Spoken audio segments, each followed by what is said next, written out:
I'm 76 years old now. 76 autumns I've watched the maple trees outside my Vermont window turn from green to gold to a burning red that looks almost defiant against the gray sky. 76 winters I've shoveled snow, layered wool sweaters, and told myself that endurance is a virtue. I was raised in a generation that believed strength meant silence and love meant self-sacrifice. And for 58 years of my life, I believed that being a good woman meant putting myself last. My name is Margaret Collins.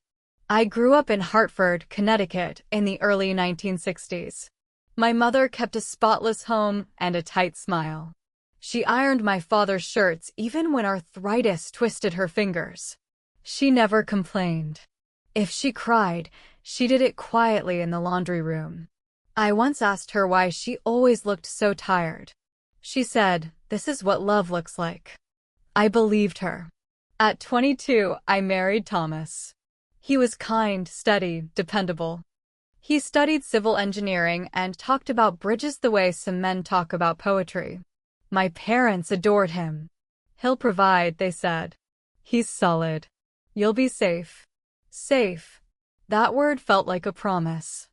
I wasn't wildly in love, but I convinced myself that passion was unreliable and safety was wisdom. I thought love would grow if I just did everything right. So I began building a life around him. I worked as a school secretary by day. I managed our home by night. Dinner at 6. Floors vacuumed. Bills paid. Christmas gifts wrapped weeks in advance. I memorized everyone's preferences, how Thomas liked his coffee, how our son refused peas, how our daughter needed her socks folded a certain way. I became the emotional thermostat of the house. If Thomas was stressed, I softened. If the children were anxious, I absorbed it. If my parents needed help, I drove 2 hours without hesitation. I told myself that being indispensable was the same as being loved. When I was tired, I said nothing. When I was overwhelmed, I smiled. When I wanted something, I waited. At 34, I was offered a chance to go back to school part-time. I had always loved literature. I once dreamed of becoming a teacher. I remember standing in the kitchen, holding a course catalog, imagining myself in a classroom discussing novels. Thomas looked at the brochure and said gently, "It's a great idea, Maggie. But with the kids this young? And the mortgage? Maybe later." Later. That word became the soundtrack of my life. At 38, I started painting again after everyone went to bed. Just small watercolors. Nothing ambitious. One night Thomas came in, looked at my work, and smiled kindly. "You don't need to push yourself so hard," he said. "It's just a hobby." I heard, "It doesn't matter." So I stopped. At 42, I was promoted at school to administrative coordinator.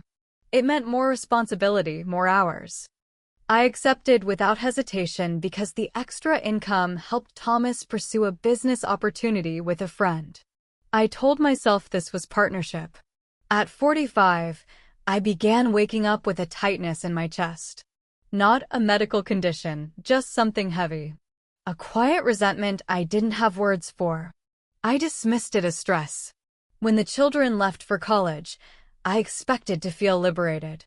Instead, I felt hollow. I had built my entire identity around being needed. Without the constant noise and chaos, I didn't know how to exist. Thomas retired at 60. He assumed I would too. Instead, I kept working because I didn't know what else to do. We volunteered at church.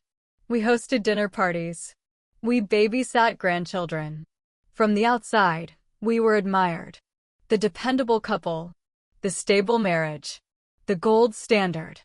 Inside, I felt invisible. Thomas wasn't cruel. He wasn't selfish in a loud way. He simply lived as if his dreams were fixed and mine were flexible.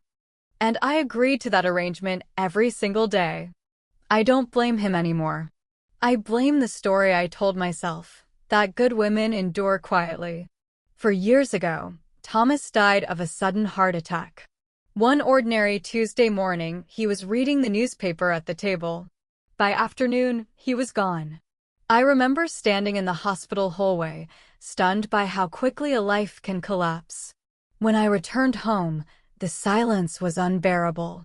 There was no one to cook for, no one to organize around, no one whose moods I had to manage.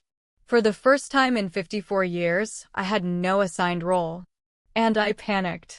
I realized I didn't know who I was outside of wife, mother, grandmother, helper. The first year, I drifted. I reorganized closets that didn't need organizing. I baked for neighbors who hadn't asked. I cleaned drawers at midnight just to avoid the emptiness. One rainy afternoon, I found an old notebook from my 20s. Inside, I had written a list titled, "Things I Want Before I'm 40.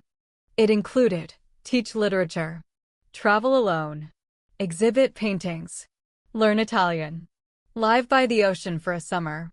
I sat on the attic floor and sobbed, not just for Thomas, but for myself. I had abandoned that woman. Slowly, respectably, politely. I believed I was being selfless.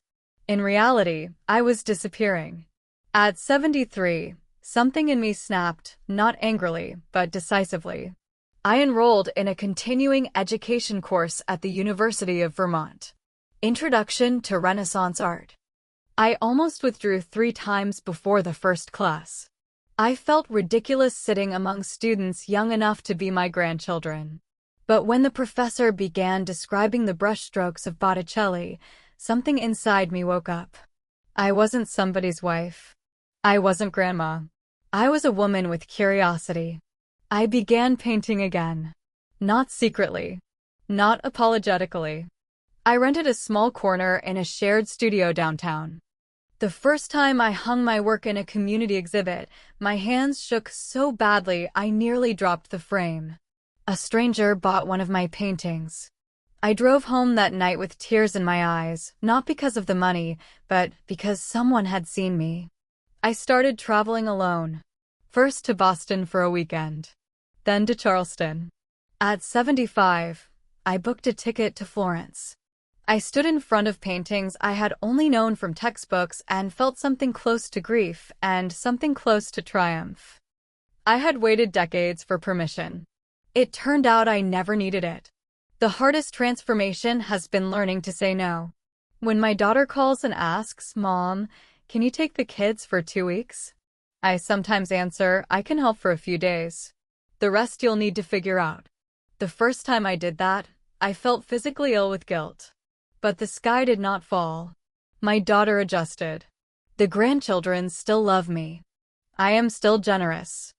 But I am no longer available at the cost of myself. Here is the truth no one told me at 30. Self-erasure is not virtue. It is slow resentment disguised as goodness. You cannot give warmth to others if you live frozen inside. For 58 years, I lived according to should.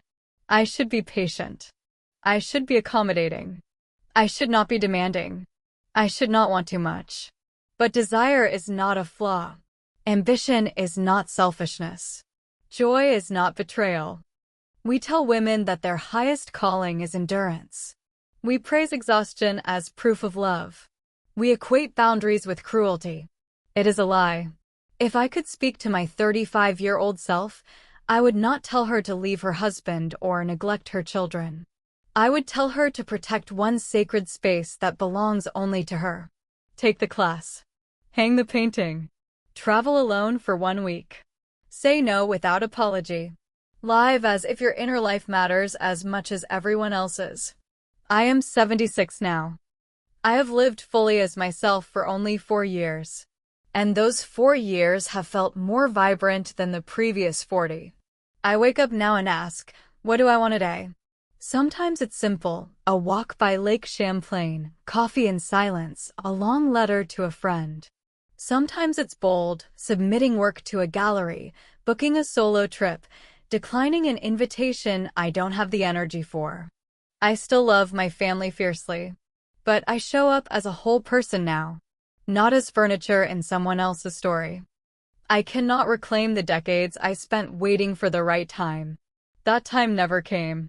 There was always another bill, another birthday, another crisis. Another reason to postpone myself. If you are 35 or 45 or 55 reading this, hear me clearly.